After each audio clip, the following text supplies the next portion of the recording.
there's an all-out effort by the Democrats to create a caricature of the Tea Party movement as racist, as extreme. How do you interpret this? Well, I think in 2010 America, to call someone a racist is probably one of the worst things that you possibly can do.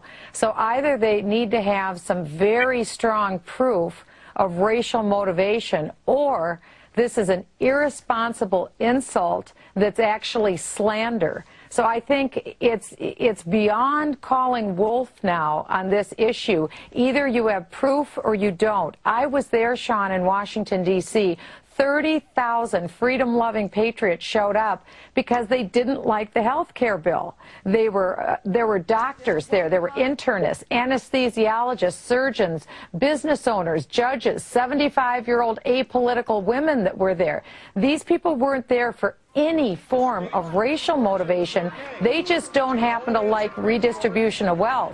That's what this is about. Today, if you oppose redistribution of wealth, apparently, in some people's eyes, you're racist. I released a book earlier this week on Tuesday, and the subtitle of the book is Defeating Obama's Radical Agenda.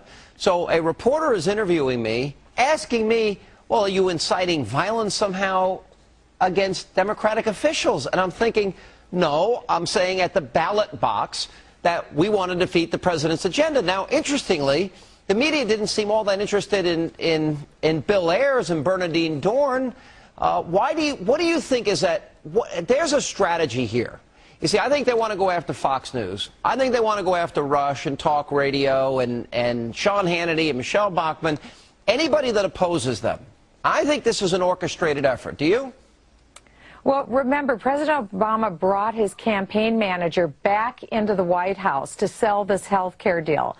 And there's been a continuing mantra through the conclusion of trying to pass health care. Remember when Speaker Pelosi walked arm in arm in a civil rights march across Independence Avenue from the House buildings over to the Capitol? In 3 years, I have never seen Nancy Pelosi cross the street the way that you saw in that picture. They deliberately went through that crowd, perhaps to try and incite something. There were so many cameras there, Sean, no one recorded any racial motivation. And everything we've heard in the last week has had a racial tinge coming out of the Democrats' mouth, and there hasn't been any racial activity. It's interesting. Andrew Breitbart I spoke with him earlier today, is offering $100,000 to anybody that has a video or an audio tape of anybody that was associated with the Tea Party movement that made any racial slur, which everybody would condemn.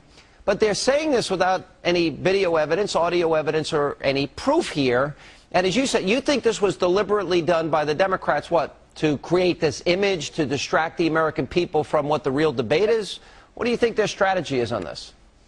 Well, it's a smear technique, but now it's beyond smearing people. This is actually out and out slandering people. Again, 30,000 freedom-loving people. They were picking up their own litter afterwards. I mean, these were the nicest people you would ever want to meet, happy people. And I think there's been a prearranged caricature that is being written, whether it's from the White House, whether it's from the DCCC. No, I don't know where it's coming from, but they want the American people to think these are angry, racially tinged people. No. It's people don't like the government takeover of another 18% of the private economy. This has nothing to do with racism, everything to do with opposing redistribution of wealth. And by the way, we're winning that argument.